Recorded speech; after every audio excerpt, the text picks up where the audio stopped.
കേരള തീരത്തിന് സമീപം അറബിക്കടലിൽ ഇന്നലെ അപകടത്തിൽപ്പെട്ട സിംഗപ്പൂർ കപ്പൽ വാൻഹായ് 503 തീ നിയന്ത്രിക്കാനാകുന്നില്ല. നാവികസേനയും കോസ്റ്റ് ഗാർഡും രക്ഷാദൌത്യം തുടരുകയാണ്.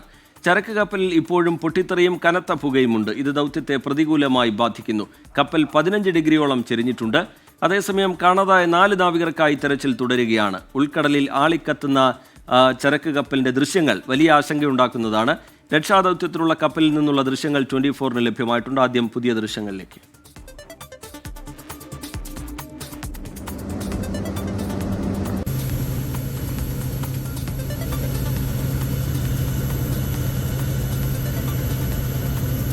ദീപക് ധർമ്മടം വിവരങ്ങളുമായി ചേരും. ഒപ്പം തന്നെ വിഷ്ണു സുരേഷ്, രക്ഷാദൌത്യം ഈ ഘട്ടത്തിൽ എങ്ങനെ എന്ന കാര്യം വിശദീകരിക്കും. പരിക്കേറ്റ 2 പേരുടെ നില ഗുരുതരമായി തുടരുന്നുണ്ട്. അവർ മംഗലാപുരത്താണുള്ളത്. അതിന്റെ വിശദാംശങ്ങൾ അരുൺ പാറക്കൽ പങ്കുവയ്ക്കും.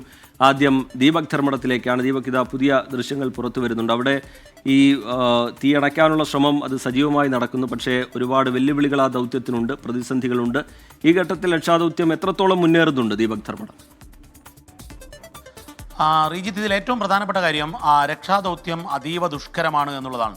ഏറ്റവും ഒടുവിലെ ഔദ്യോഗികമായി ഇപ്പോഴും നാവി പുറത്തുവിട്ടില്ലാത്ത ദൃശ്യങ്ങളാണ് അവിടെയുള്ള രക്ഷാപ്രവർത്തനത്തിനിടയെ ഈ രക്ഷാദൗത്യം നിർവഹിക്കുന്ന ഒരു കപ്പലിൽ നിന്നും എടുത്ത ദൃശ്യങ്ങളാണ് ഇപ്പോൾ പ്രേക്ഷകർ കാണുന്നത് 24-ൻ്റെ എക്സ്ക്ലൂസീവ് വിഷ്വൽ. പക്ഷേ ഈ ദൃശ്യങ്ങൾ തന്നെ തെളിയിക്കുന്നത് അത്യന്തം അപകടകരമായ സാഹചര്യത്തിലാണ് തീ അണക്കാനുള്ള ശ്രമം നടക്കുന്നത് എന്നുള്ളതാണ്. കമ്പൈൻഡ് ഫയർ ഫൈറ്റിംഗ് ഇന്നലെ മുതൽ ആരംഭിച്ചുവെങ്കിലും ഏതെങ്കിലും രീതിയിൽ തീ നിയന്ത്രണ വിധേയമായില്ല എന്നുള്ളത് മാത്രമല്ല, അപ്പർ ഡക്കിലെ മുൻഭാഗത്തായിരുന്നു ആദ്യം തീയെങ്കിൽ ഇപ്പോൾ അപ്പർ ഡക്കിലെ ബാക്കിലേക്ക്, അതായത് പുറകിലേക്ക് തീ പടർന്നു. മാത്രവുമല്ല, ഈ പുറകിൽ 2ാം തട്ടിലേക്ക് തീ പടർന്നു കഴിഞ്ഞാൽ അത് എത്രയും വേഗം തന്നെ ഫ്യൂവൽ ടാങ്കിലേക്കും റിസർവ് ടാങ്കിലേക്കും പോകും. അത് വലിയ പൊട്ടിത്തെറിയിലേക്ക് നീങ്ങും.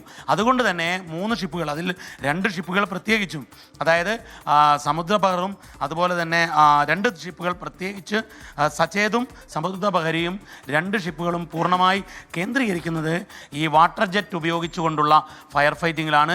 ആ ഫയർ ഫൈറ്റിങ്ങിൽ ഈ കപ്പലിൻ്റെ താഴെത്തട്ടിലേക്ക് തീ പടരാതിരിക്കാനുള്ള പ്രവർത്തനമാണ് ചെയ്യുന്നത്.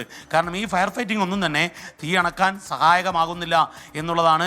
ഇടയ്ക്കിടയ്ക്ക് പൊട്ടിത്തെറികൾ ഉണ്ടാകുന്നു എന്നുള്ളതാണ് നമുക്ക് ഏറ്റവും ഒടുവിൽ കിട്ടിയ വിവരം. മാത്രമല്ല, ഈ ലഭ്യമായ ദൃശ്യങ്ങൾ കൃത്യമായി തെളിയിക്കുന്നത് തികച്ചും അപകടകരമായ സാഹചര്യത്തിൽ തീ ആളിപ്പടരുന്നു എന്നുള്ളതാണ്.